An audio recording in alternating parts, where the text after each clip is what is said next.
Cancer के बहुत ज़्यादा मरीज हो गए हैं हमारे आजू बाजू एरिया में। हम ये केमिकल युक्त पानी किसी सूरत में नहीं लेंगे। मैं 3:30 बजे वहाँ पहुँचा हूँ। पहुँच के मैंने देखा तो एक साइड का तो बिल्कुल तोड़ दिया था, नहर की तरह पानी बह रहा था। तो फिर मैंने जाके वहाँ जाके सारा देखा माहौल, वहाँ मतलब जेसीबी वगैरह भगती मैंने देखी है। फिर उसके बाद मैंने प्रशासन को फ़ोन किया। भूमिगत पानी खराब हो चुका है, बिल्कुल बहुत ज़्यादा खराब हो चुका है और इसके दुष्परिणाम बहुत जल्द आपके सामने होंगे। ना सिर्फ भिवाड़ी के लिए, अपने धारवाड़ा के लिए और भी ज़्यादा खराब होंगे। एनजीटी के जुर्माना लगने के बाद में भी इन्होंने मतलब कोई संज्ञान नहीं लिया है। झूठ बोल रहे हैं। अभी तो ऐसा कहीं हमें नजर नहीं आया। काफी जगह हम घूम के भी देख लिया, उन्होंने अभी ऐसा कुछ भी नहीं किया है। बांध बना देते हैं बस, खाली इस साइड बांध बना दिया, फिर इस साइड बना दिया, कभी उधर खोल दिया, कभी उधर खोल दिया। मेन जो बाईपास का जो पानी है वो वार्ड 4 में भी दिक्कत करता है, सेक्टर 4 में भी करता है, सेक्टर 6 में करता है, पूरे धारवाड़ा को ही दिक्कत करता है। घुटने तक पानी ही में गोड्डे तक पानी भर जाता है। उसके बाद इतनी परेशानी होती है, कम से कम 15 दिन तक पानी नहीं सूखता जी। ड्रेन नंबर 8 के जो हमारे राव साहब के सामने हमारी मीटिंग हुई थी कम्प्लेक्स के अंदर, उस टाइम इस प्रोजेक्ट को उठाया गया था। यस गर्ग जी थे, अपने एडीसी पाटिल जी थे। लगभग इसका दिया था 46 किलोमीटर की ड्रेन बनेगी अपने धारवाड़ा से लग के ड्रेन नंबर 8 में जाने के लिए।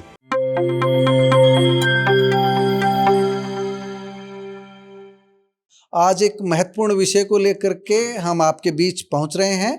महत्वपूर्ण विषय है भिवाड़ी और धारवाड़ा के बीच लंबे समय से प्रदूषित पानी को लेकर के चल रहा विवाद। यह विवाद अब इस समय इसलिए तूल पकड़ा है क्योंकि 2 दिन पहले 7 और 8 जुलाई की रात लगभग 3 बजे कुछ लोगों ने जो धारवाड़ा के पास बांध बनाया हुआ था, जो रैंप बनाया हुआ था 4-5 फुट ऊंचा, उसको जेसीबी की मदद से तोड़ दिया और वो पूरा पानी तेजी से, वो केमिकल युक्त पानी है, जहरीला पानी है, पूरा का पूरा धारवाड़ा की तरफ तेज रफ्तार से बहा। रात को ही धारवाड़ा के लोगों को सूचना मिली। हमारे साथ धारवाड़ा नगर पालिका के उप प्रधान अजय जांगड़ा जी भी हैं और बहुत कई साथी पार्षद हैं, इनसे भी बात करेंगे और हम ये जानना चाहेंगे कि ये जो हालात बने हैं ये किसने तोड़ा है, क्यों तोड़ा है और अब क्या स्थिति है और पानी जो भरा है वो सूख गया या नहीं। लेकिन उससे पहले हम थोड़ा सा अतीत की बात बता दें। 20-25 वर्षों से तो मैं देखता आ रहा हूँ, जब मैं दैनिक जागरण में था तब भी इस इश्यू को विधानसभा में उठते देखा। कभी कैप्टन अजय सिंह यादव के बेटे ने उठाया तो कभी दूसरे नेता ने। अभी जो मौजूदा विधायक है लक्ष्मण सिंह यादव, वो भी इसके लिए प्रयास कर रहे हैं। उच्च स्तर पर भी बात हुई है, यहाँ तक कि जब तत्कालीन मुख्यमंत्री भूपेंद्र सिंह हुड्डा थे और उस समय अशोक गहलोत थे तब भी बात हुई, लेकिन समाधान नहीं हुआ। अब एक बार गंभीरता से जब हम देखें तो नायब सिंह सैनी और भजनलाल शर्मा दोनों के बीच बात हुई ताकि समस्या का समाधान हो, लेकिन समाधान नहीं हो रहा है। भूपेंद्र यादव केंद्रीय मंत्री है, ताकतवर मंत्री है, उन्होंने भी भिवाड़ी क्षेत्र के पानी की समस्या को लेकर के कहा कि हम इसका समाधान करवाएंगे और पिछले 8-10 दिन से इस मामले पर गंभीरता से काम होता हुआ दिख रहा था। इसी बीच ये रैंप तोड़ने की घटना हुई है। एक बात आपको और बता दूं कि अभी 15 जून को रेवाड़ी में रैली थी, उसमें तिजारा के विधायक बाबा बालकनाथ, जो अलवर के पूर्व सांसद रहे हैं, महंत हैं, स्थल बोहर मठ के महंत हैं, वो यहाँ रेवाड़ी रैली में आए थे। लक्ष्मण सिंह यादव ने धन्यवाद रैली आयोजित की थी। नायब सिंह सैनी मुख्य अतिथि थे और मंच पर मौजूद थे केंद्रीय मंत्री राव इंद्रजीत सिंह। उन्होंने प्रमुखता के साथ ये बात उठाई थी कि बाबा आप चुनाव जीत गए हैं, हरियाणा का पानी हरियाणा संभाले, राजस्थान का पानी राजस्थान संभाले। राव ने सीधे सीधे कह दिया था कि हम बर्दाश्त नहीं करेंगे।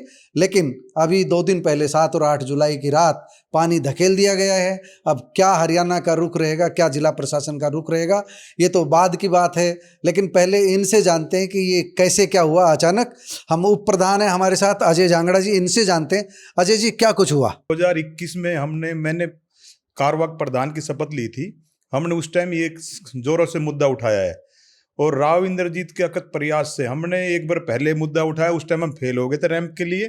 हमने फिर 2023 में रैंप बनवाया। 2023 में राव इंद्रजीत और धारवाड़ा की जनता, आजू बाजू के गांव ने सबने मिलकर ये रैंप बनाया। रैंप मिलने से हमें 2-3 साल से राहत है। रैंप बनने से राहत मिल रही है? राहत मिल रही है, काफी राहत मिल रही है। जो हमारा नगर पालिका क्षेत्र का जो सेक्टर में जो हम पैसे लगाते थे गवर्नमेंट के, वो पानी में सारे बह जाते थे, उससे हमें 2 साल से राहत मिली है। और आगे अगर ये ऐसे ही केमिकल युक्त पानी है, जहर है, इतनी बीमारी फैल रही है इससे। धारवाड़ा क्षेत्र में बहुत भारी कैंसर के बहुत ज़्यादा मरीज हो गए हैं हमारे आजू बाजू एरिया में। हम ये केमिकल युक्त पानी किसी सूरत में नहीं लेंगे। अगर ये सोमवार को जो वाक्य हुआ है, मैं रात को 3 बजे मेरे किसी साथी ने वहाँ से फ़ोन किया रैंप से कि रैंप तोड़ रहे हैं। मैं 3:30 बजे वहाँ पहुँचा हूँ। पहुंच के मैंने देखा तो एक साइड का तो बिल्कुल तोड़ दिया था, नहर की तरह पानी बह रहा था। तो फिर मैंने जाके वहां जाके सारा देखा माहौल, वहां मतलब जेसीबी वगैरह भक्ति मैंने देखी है। फिर उसके बाद मैंने प्रशासन को फोन किया, प्रशासन ने सबने सुबह 8 तो बजे, रेवाड़ी प्रशासन जल्दी पहुंच गया। हाँ जल्दी सबने संज्ञान लिया है। 8:30 8:30 बजे डीसी अपने डीएसपी साहब सब पूरी फोर्स मिल गई। फिर हमने सबने आगे, इलाके की जनता भी आ गई, लोग भी आ गए। तो फिर हमने दोबारा उस रैंप को दोबारा बंद किया, वहाँ पानी को बंद किया। तो पानी बंद हो गया। अब पानी बंद हो गया। तो ये भविष्य में ऐसी घटना नहीं हो, कोई नगर पालिका के स्तर पर कुछ कर रहे हैं आप? नहीं, नगर पालिका हमने तो अपना बंदोबस्त कर ही रखा है। हरियाणा ने तो हमने अपने नगर पालिका क्षेत्र में हमारे ये पानी रैंप बनने से हमारे को बहुत हद तक राहत है, काफी राहत मिली है।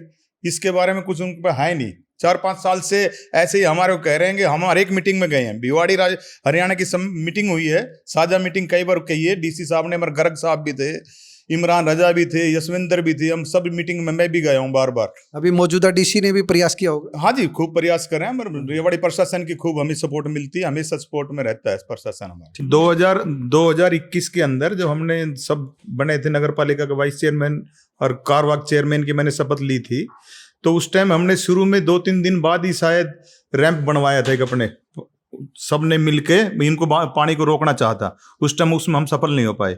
उस टाइम हमारे 2 साथी, एक पार्षद, एक और 11 नंबर वार्ड शिषपाल पार्षद, और एक हमारा साथी था, उसको राजस्थान पुलिस ने उठा भी लिया था। जो केस हो गया था उसकी सुबह हमने जमानत करवा के, राजस्थान गवर्नमेंट से जमानत करवा के सुबह जमानत करवाई थी उसकी। ऐसा केस विभाग के हमारे साथ हो गया था, उसमें उस टाइम हम सफल नहीं हो पाए थे। इसके बाद दोबारा राव इंद्रजीत के प्रयास से ये रैंप बनाया गया 2023 के अंदर। इससे हमें बहुत ज्यादा राहत है। हमारा ये जब तक ये रैंप जब तक नहीं हटाया जाए, जब तक इसका स्थायी कोई समाधान राजस्थान गवर्नमेंट ना करे, इसका स्थायी समाधान मेरी तरफ से यही रहेगा। बड़ा प्रोजेक्ट लगे, सीटीपी लगे, पानी साफ होकर अगर कहीं भी जाए पानी साफ होकर जाना चाहिए।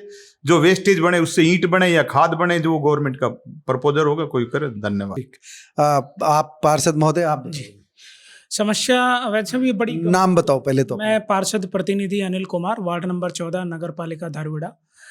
ये हमारे गंदे पानी की जो समस्या है, जो राजस्थान भिवाड़ी से आती है, बड़ी गंभीर है और बहुत पुरानी समस्या है। इसी से ही पीड़ित होके 2023 में इस रैंप का निर्माण करवाया गया था।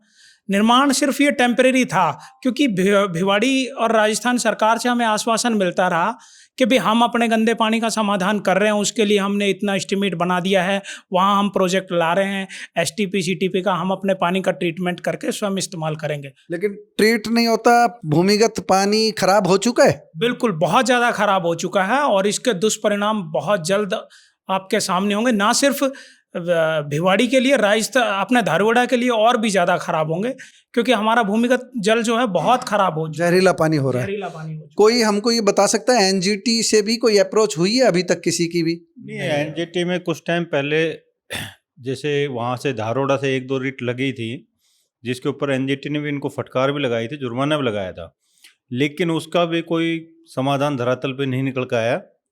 इन्होंने उस वक्त भी शायद 142 करोड़ के कितने क्या इनके ऊपर लगाया था जुर्माना। एनजीटी के जुर्माना लगने के बाद में भी इन्होंने मतलब कोई संज्ञान नहीं लिया है। और धरातल पे तो आज तक मतलब हम तो पिछले 4 साल से कंटिन्यू देख रहे हैं, लगातार देख रहे हैं, क्योंकि मेरा तो वार्ड पड़ता है। मैं वार्ड 3 से पार्षद प्रतिनिधि हूँ, त्रिलोक धारीवाल। मेरा ये वार्ड पड़ता है जहाँ पे ये इस टाइप का। तो त्रिलोक जी, ये जो पानी आ रहा है, इससे धारूड़ा की अर्थव्यवस्था, डेवलपमेंट पर असर तो पड़ता होगा। धारूड़ा पीछे जा रहा है इससे तो। सर धारोड़ा नहीं, आसपास के जो भी गांव हैं उनकी भूमिगत जो जमीनें हैं, उपजाऊ जमीनें, वो सारी बंजर हो चुकी हैं। और बहुत ही वहाँ पे ये लगाओ लोगों की बीमारियाँ, पैरों में खुजली, क्योंकि केमिकल युक्त पानी है, जहरीला पानी है, और हमारा जमीन का ग्राउंड लेवल का वाटर पूरा खराब हो चुका है। तो कोई जैसे ये समाधान कुछ आपको लगता है? राजस्थान सरकार कह रही है एसटीपी बना रहे हैं हम, 2 साल का 3 साल का टाइम जैसे भूपेंद्र यादव देने लग रहे हैं। सर, और झूठ बोल रहे हैं। अभी तो ऐसा कहीं हमें नजर नहीं आया। काफी जगह हम घूम के भी देख लिया, उन्होंने अभी ऐसा कुछ भी नहीं किया है। बांध बना देते हैं बस, खाली इस साइड बांध बना दिया, फिर इस साइड बना दिया, कभी उधर खोल दिया, कभी उधर खोल दिया। कोई स्थायी समाधान नहीं अभी ग्राउंड के ऊपर इनके पास कोई भी स्थायी समाधान नहीं है। पिछले 4 साल से हम कंटिन्यू इनके साथ हर मीटिंग में साझा कर रहे हैं, हर उसमें जा रहे हैं। और ग्राउंड पे क्योंकि हमारे तो नज़दीक पड़ता है, तो हम तो सब चीज़ देखते हैं। ये क्या करते हैं, कभी आशियाना बगीचा के पास में एक बांध लगा के पानी को उधर डाइवर्ट कर देते हैं गांधी कुटीर की साइड, जब उधर भरने लगता है फिर सैदपुर की साइड में। ये मतलब अपना ऐसे इंतजाम कर रहे हैं, इनके पास धरातल पे कोई इंतजाम नहीं है। अगर सही मायने में 10 मिनट बारिश का मौसम बना तो ये कोशिश करते हैं पानी को निकालो, ये धकेल देते हैं और बारिश के पानी के आड़ में केमिकल वाला पानी भी धकेल देते हैं। केमिकल का पानी धकेल। आप बताओ कुछ, आपका नाम? राजकुमार पार्षद, वार्ड नंबर 4 से। राजकुमार जी, आप बताओ, पार्षद हो, आपके वार्ड में भी समस्या है? नहीं, वार्ड में तो कोई समस्या नहीं है फिलहाल, लेकिन ये पानी मेन जो बाईपास का जो पानी है वो वार्ड 4 में भी दिक्कत करता है, सेक्टर 4 में भी करता है, सेक्टर 6 में करता है, पूरे धारवाड़ा को ही दिक्कत करता है पानी। ये दिक्कत आ रही है जो। आप बताओ, क्या नाम है? धर्मपाल है जी, सेक्टर 4 RW प्रधान। जी जी। सबसे ज्यादा दिक्कत तो सेक्टर 4 तो सेक्टर 4 वाले ज्यादा परेशान हाँ, हैं। सब घुटने घुटने तक पानी ही में गोड्डे तक पानी भर जाता है। उसके बाद इतनी परेशानी होती है, कम से कम 15 दिन तक पानी नहीं सूखता जी। और काफ़ी बार हमने अखबारों में भी इश्तिहार दिए हैं और खुद पैसे इकट्ठे करके सेक्टर के गेट के ऊपर एक बंदा भी, वो रैंप भी बनाया जी हमने। चलिए, प्रयास करते हैं आपकी आवाज़ हरियाणा सरकार तक पहुँचे, राजस्थान सरकार तक पहुँचे। हमारे हाथ में आवाज़ उठाना है, वो आपकी आवाज़ उठा रहे हैं।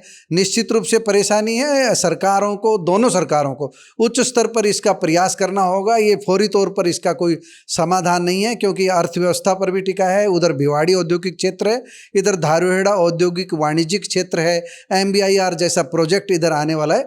इसलिए डेवलपमेंट पर असर ना पड़े, इसके लिए बहुत ज़रूरी है इस समस्या का स्थायी समाधान किया जाए।